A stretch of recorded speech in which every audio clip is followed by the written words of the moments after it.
Hello, friends. Tanya here with day 9 of the 2025 Spellbinders 13 Days of Craftoween.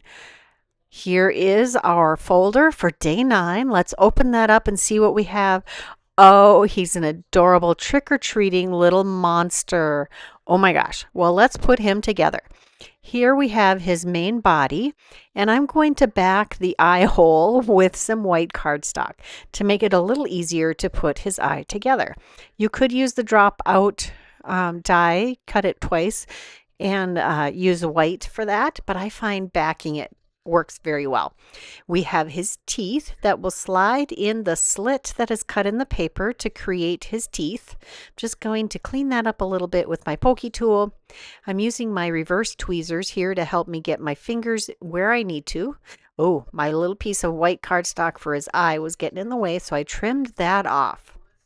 Once I figure out that I have that where I want it, I'm going to add a little bit of glue and adhere his teeth in his mouth. And you can see that his right hand actually pops open so you can have him hold on to something. We've got this trident that I'm going to slip into his hand. I cut that from some Onyx assortment of treasured cardstock. That is the glossy metallic cardstock from that pack. We've got his wing that is also cut from the same cardstock, the glossy metallic cardstock from the Onyx treasured cardstock assortment. Boy, that is a mouthful, isn't it? He's got this cute little tail. Now, all of these elements you can use or not use. So he's got this wing. It kind of looks like a bat wing. He's got his pointed tail, and we have a pair of horns. I cut all of those from that glossy cardstock, black cardstock. Just going to get that to adhere nicely, and it's pretty easy to figure out where they go on our cute little monster. Now that we have all of those accessory pieces attached, let's do the one-eyed glasses. Our little fella here needs glasses. Well, it's kind of fun to put glasses on critters. It just amps up that cute factor. Just going to slip that under the trident points so it looks like it's on his face. And now let's put together that little pumpkin trick-or-treat basket or pail, bucket. There we go. The pumpkin jack-o'-lantern has one eye also. How cute is that? Oh my gosh. Once I have that all backed with the black cardstock, and you could put yellow or orange or whatever color you want, and these buckets, I've seen these trick-or-treating buckets in all kinds of colors, even though it's a jack-o'-lantern. Next, we're going to put together the candy that comes in this die set. Now, you don't have to do 2 colors of stripes here, or 3 ultimately, but I thought it was a really cute idea. So I cut the accent piece for the top of the candy twice out of 2 different colors. We've got glitter black cardstock and some orange cardstock, and then I adhere that to a white circular candy base. Those are all of the components of the die set for today. Now let's put it to work creating a card. How cute is that? Oh my gosh. And there's a close-up of that candy. All right, we're going to pull out the Monster Love Pop. I think I used this on day 1 also, but this time we're going to use the little monsters from it, not the pop-up portion. These I had pulled from my stash of already created elements. We're also going to play with the Dancin' Birthday Monster. These are both still available, both of these die sets. And there is the You're My Favorite Monster, which was the extra if you got the deluxe caboodle that month. I think that was December of 2024. I did not use it on this card because I figured out that it is not still available. So I decided not to include it on the card, but you sure could. Here I'm putting together that Dancin' Monster. He is so cute. That's from the Monster Birthday Collection, and he is, again, still available. I'm not going to have him dancing on this particular card. I'm just adhering his legs on as you would normally. Now, to do what I'm doing with his arms, I did have to cut 2 sets of arms because I wanted them to both be pointed downward. And his arms are posable. And the way they cut out, one is up and one is down if you just use it as pictured. Now I have some white die cut elements here. These are the whites of his eyes and his teeth. And again, there's a little slit where his teeth slide into his mouth. I'm adding a little glue to the back of the main body and then slide the teeth in to where they need to be. I'm going to add the whites of his eyes with, oh no, let's add the other pieces. We're going to put his pupils in, and I chose to make his pupils green, the same color as his belly and his arms and legs. You could absolutely add a different color there, but I thought this was good. So we stuck with the green. I wanted a green-eyed monster. Next, we're going to add his pupils. I am just matching up the curve in the iris with the curve on the pupils. And I did discover that I needed to slide that up to the curve to make this look the way I wanted it to look. There we go. We're getting those placed just about perfectly. And the pointy tool on my pickup stick really helps with positioning these small details. There are not embossed area outlines on the body of this monster to tell you where to put his eyes because there are a couple options. You can make him a one-eyed monster and or a two-eyed monster or a three-eyed monster, I guess, if you could find a way to add that third eye. But I decided to keep him just a two-eyed monster. And then we have little horns that we can add. Again, you don't have to put the little horns on, but you sure can.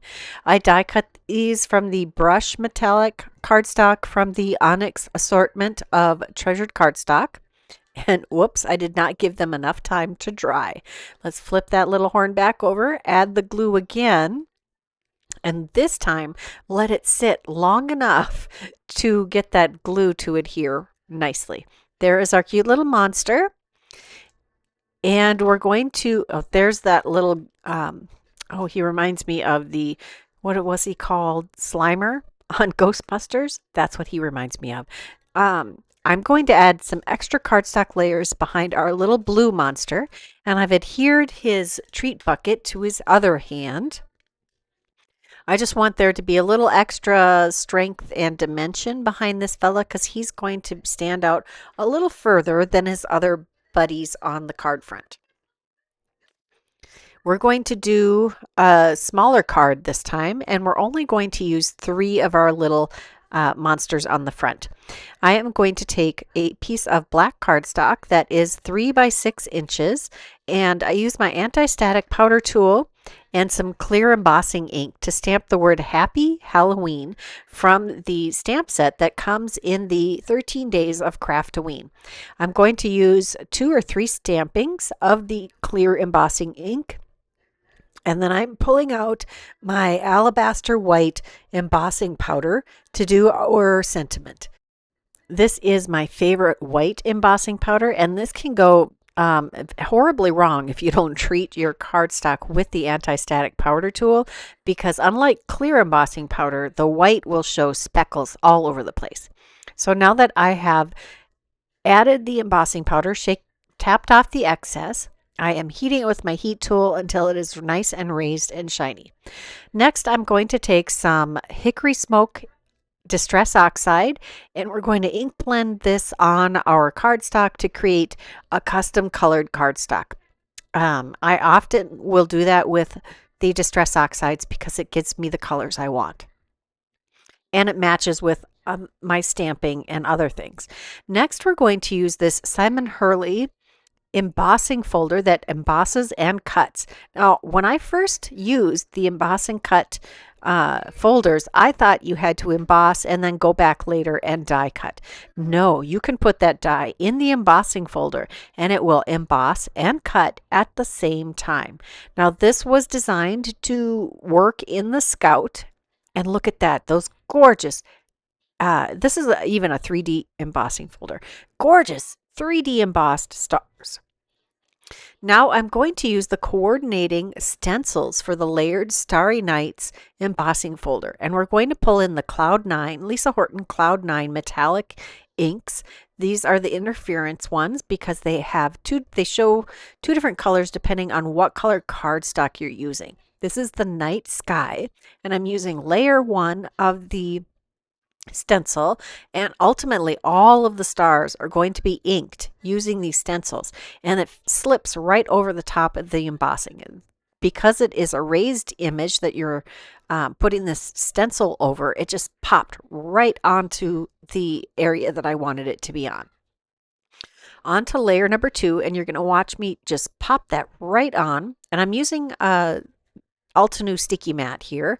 We're going to use the charcoal gold. That sticky mat helps hold everything down without the use of any tape. Now, I'd recently re-inked these ink pads, and they are very much like the firm foam pads in that you get a lot of ink off of the ink pad very easily. So they do require re-inking a little more often. I'm trying to clean up a little bit as I go so I don't get my inky fingers all over everything. And look at that. You could stop right there. But of course, I wanted to do all of the stars. I have 3 different colors of ink here picked out. I think I either had this upside down or just turned the wrong way. And once I have it all lined up, I just push it down onto that sticky mat and it holds it in place for me. We're going to use the Royal Truffle Shimmer for our last color. And on black, it has a bit of a blue undertone. On white, of course, it looks brown, which is where the truffle portion comes in. I'm just getting a really good inking here. I wanted there to be a lot of really lovely shimmer here. And again, we'll wipe this stencil down so we don't transport that ink anywhere we don't want it to be. We'll peel that last stencil layer off to show that lovely result. And the best way to get your paper off is to curl the sticky mat again away from the paper. Next, we're going to take another piece of 3 by 6 inch cardstock, and we're going to ink blend the stars without the embossing. And this will be the inside of the card. We're going to just use those same ink blending sponges. I don't think I re-ink these at all because I want it to be a faint inking so that you can write over the top of it and still see the stars and the writing. I don't remember which of those. That was probably the Night Sky. This is probably the Charcoal Gold. And then for the third one, we're going to use the Royal Truffle again. I'm just trying to make sure I don't have any leftover ink in any of the little corners of the stars because I don't want it to create a not nice sharp stenciling. I love to add stenciling to the insides of my cards, especially when I can carry the design from the front of the card to the inside of the card. There are the stars, and we're going to take another sentiment from the stamp set that comes in the 13 Days of Craftoween. We're going to stamp that on the inside with some VersaFine Clair Nocturne ink. I've placed that piece in my Misty, and since it is 6 inches, it does fit in my Mini Misty.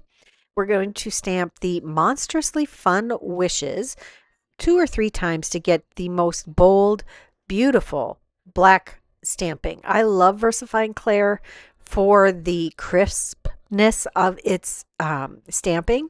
I think I need to re-ink my ink pad because normally if you've just re-inked it, it doesn't take 2 or 3 stampings. It looks just great. All right, let's take that piece and let's adhere that in the inside of our this is 6 1/4 by 3 1/4 inch mini slimline card.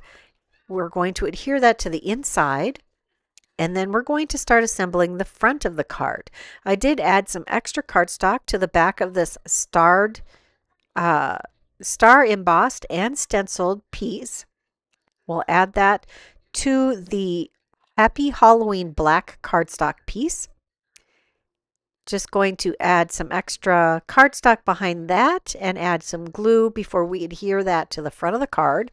Those little extra layers of scrap cardstock really make a big difference in the final product because it just gives it a little bit of extra depth and dimension. It just makes it look a little bit better. Now it's time to adhere our cute little monsters. We will start with the ones that are going to be on the side. We've got this kind of heart-shaped monster with his cute little fangs and face. And he's got nice big blinky eyes. Then we have our green monster that we just assembled and our cute little blue monster that we're going to add some extra layers of cardstock behind his body to raise him a little bit above our green and our purple monster. We're also going to add this cute little blue monster or teal aqua. We're going to add him to the inside of the card. This is where having your extra bits and bobs floating around, you can just add them to your cards whenever. All right, this was a really fun card that is definitely Halloween themed, but it is so cute. I hope you enjoyed this video. If you did, please leave me a comment, like, subscribe, all of the things. Be sure to come back tomorrow for the next video in this series. And if you haven't gotten the Hero Arts whole studio for August 2025, the days for ordering that are coming to a close. Be sure to pick that up before the 27th. That is the last day to order that. I am going to use it a couple more times in this series before the end. Until next time, here are a couple more videos I thought you might enjoy. Bye-bye.